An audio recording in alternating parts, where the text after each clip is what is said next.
Siyempre, bawas stress muna tayo. Atid ng isang lalaki sa Navotas. Tila na pa I do kasi sa isang unexpected moment.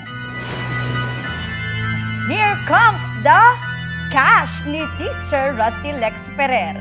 Nang mag-withdraw kasi ng pera, nauwi sa tila kilig na eksena. Nagmistulang bride pala ang ATM dahil may takip na plastic. At para mapindot ang pin, kailangang iangat muna ang nagbistulang belo. Hirit tuloy ng isang netizen, "You may now kiss the cash."